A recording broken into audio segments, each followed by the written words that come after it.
Hi there, welcome to Delaney's Well. I'm Katie Cat, and this is our weekly Astro Tarot, starting with November 17th. First, let's take a look at what's going on in the sky by way of planetary placements.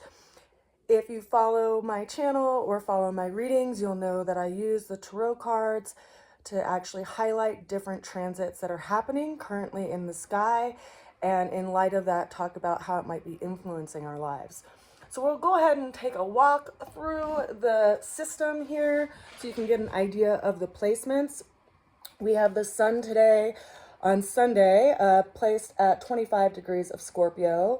We have Mercury over here in Sagittarius at approximately 17 degrees of Sagittarius. It's getting ready to go retrograde. It'll start going retrograde on the 26th of this month, where it will retrograde all the way back to 6 degrees of Sagittarius. So wherever you are currently, wherever you have Sagittarius placed in your natal chart, that's where you will be experiencing this time of review by way of communications or ideas or possibly even some kind of education, because Mercury is associated with those things. We have Venus in the beginning degrees of Capricorn. We also have Pluto at the final degree of Capricorn. It will be leaving Capricorn officially on the 20th of this month, and then it will actually revisit. Actually, it won't go back into Capricorn, I believe, ever again.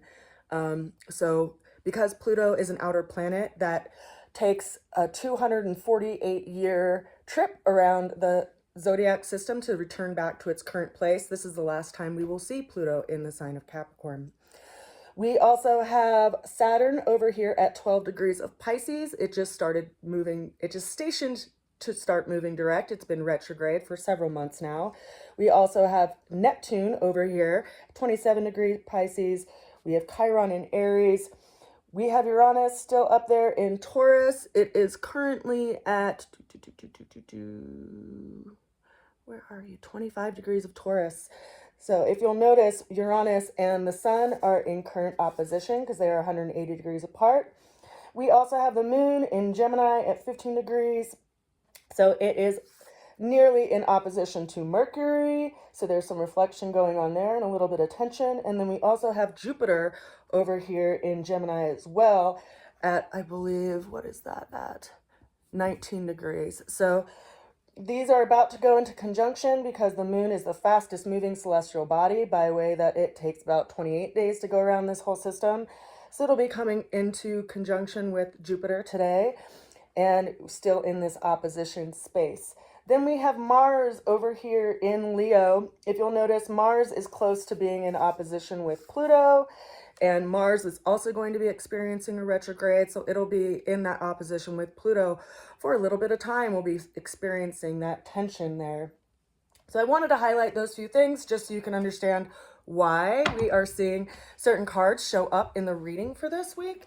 Interestingly enough, with this big shift of Pluto shifting into Aquarius over the next few days, we have the first player in the reading for this week as Pluto, the Judgment card.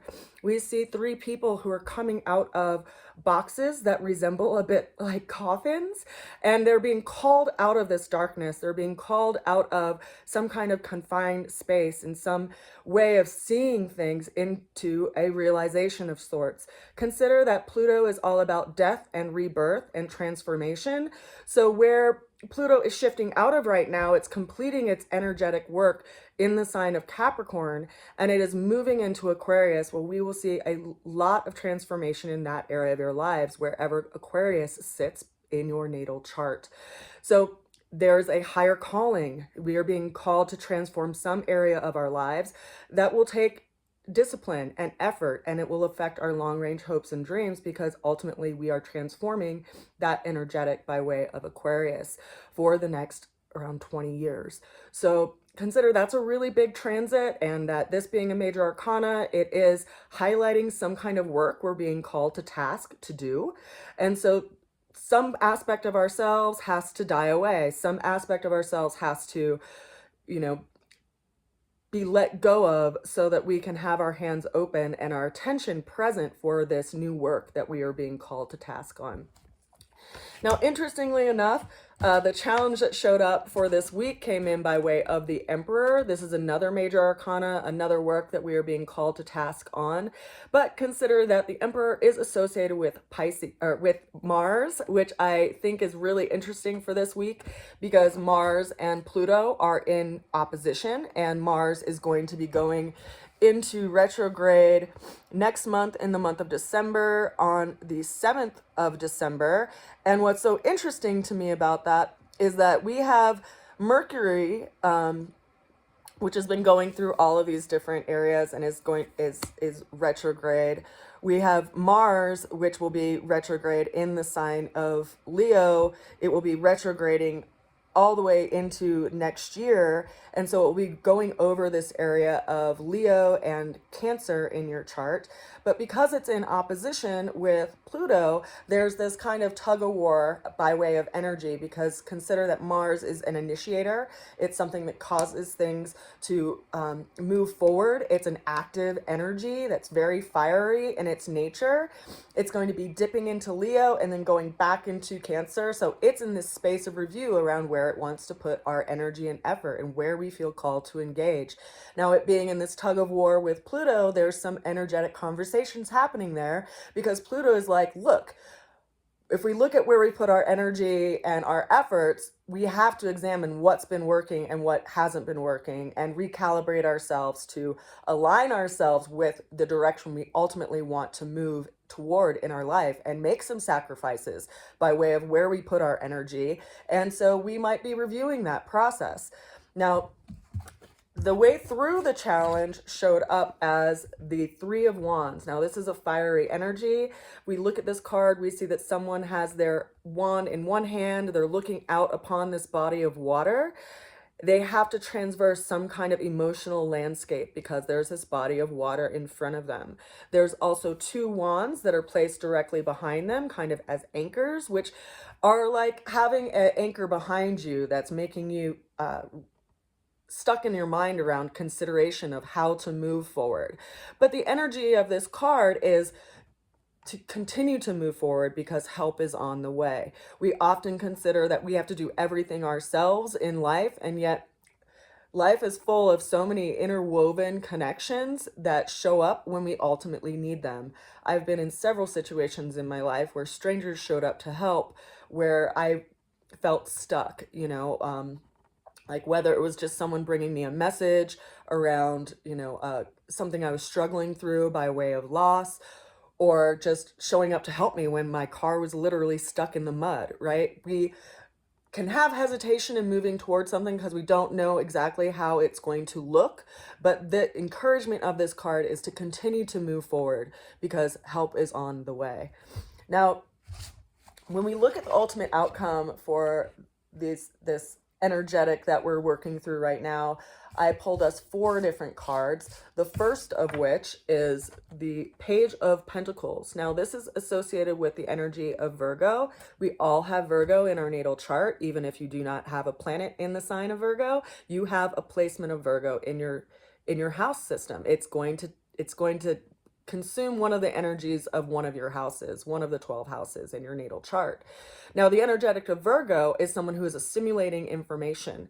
The energetic of this card is someone who is looking at the parts, looking at how different environments engage them in different ways, and whether or not those involvements are self-sabotaging or if they are actually supportive. If you've ever been in a relationship that feels safe enough that you feel like you're actually able to grow into areas of your life that you had never explored before, that would be a positive observation.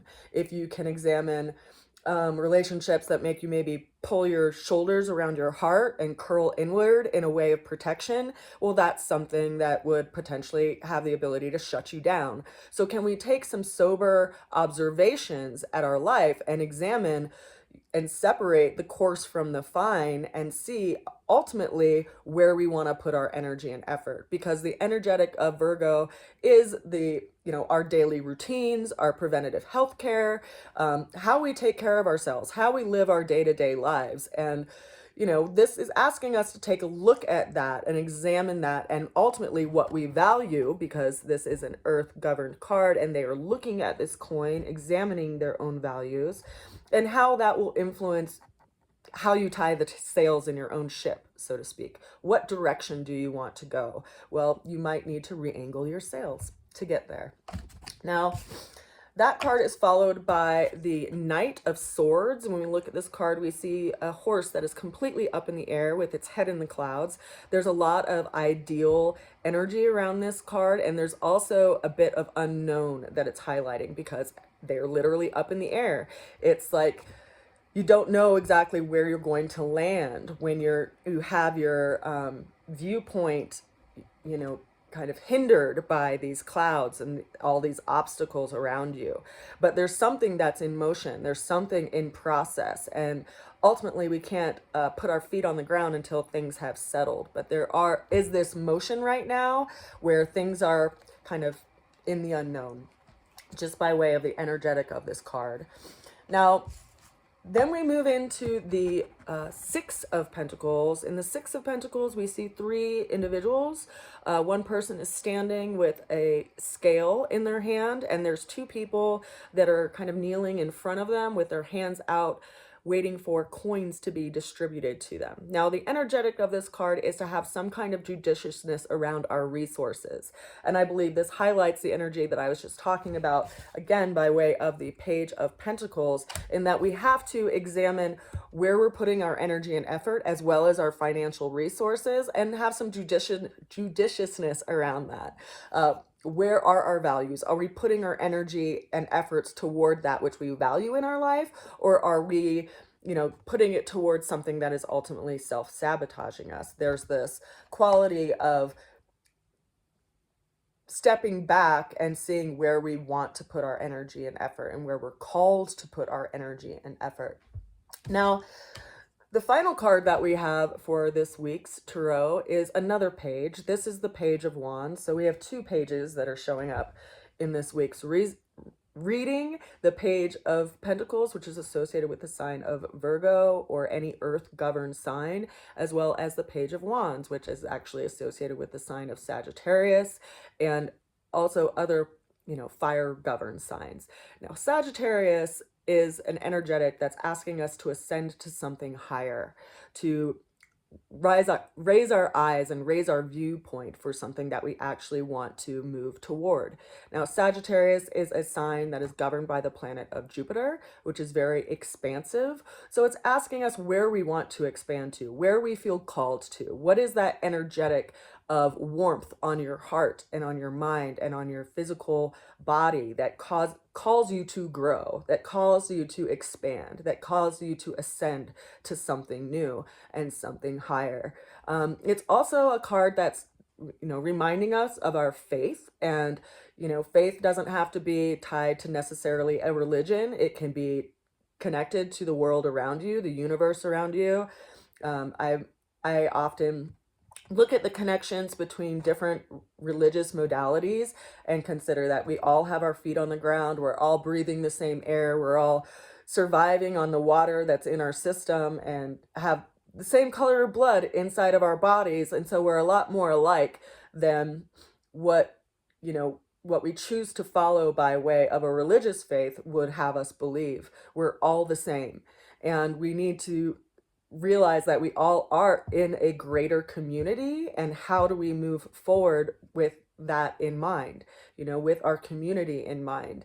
And also, where do we feel called to grow, and where do we feel called to learn something new and to expand upon our knowledge and our understanding? Because Jupiter as a planet is associated to our spiritual faith and our search for something higher, and this is ultimately calling us to look toward that. Where do you feel called to grow? Where do you feel called to learn? Where do you feel called to build upon the things that you've already gathered in your life? That's what is going to bring about our transformation, and that's what's going to call us to grow. Consider that we currently have Mercury in the sign of Sagittarius. Mercury governs our mind and how we think about things, how we describe things, how we look at things, the conversations that we have. And so there might be some inner dialogue happening over the next couple of weeks as you examine some of your conversations that you have with yourself and how critical you are of yourself, and perhaps where you can have some kindness and attentiveness to where you put those energies and those inner dialogues. I send you a good wish and lots of love with whatever you are working with right now. And I encourage you in the edge of transformation, of course, because I have 5 planets in the sign of Scorpio, and the sun is currently sitting on top of my Mars placement, which is near being square my moon placement. And so that is forming a T-square with where Uranus is. So I'm experiencing my own, exploration of expansion myself, and where I see my growing curve in my own life and in my community and in where I want to build upon in my life. So in light of that, I'm actually going to be creating some different videos this winter. I'm going to be focusing on publishing a couple of my books, so they'll be ready for spring. One of those is in alignment with revolutionizing my app. I had created an aromatherapy app several years ago, and I'll be turning that into book form with some more information in regard to my aromatherapy studies. I'll also be producing a book on botanical comparisons, and if I have time, I may start some work on the astrology basics book that I want to offer people as well. If you have any questions, feel free to reach out. If you have interest in me making a specific video on any subject that I touch on, let me know in the comments below and I will work on it. I send you a good wish again, and I look forward to hearing from you. Bye for now.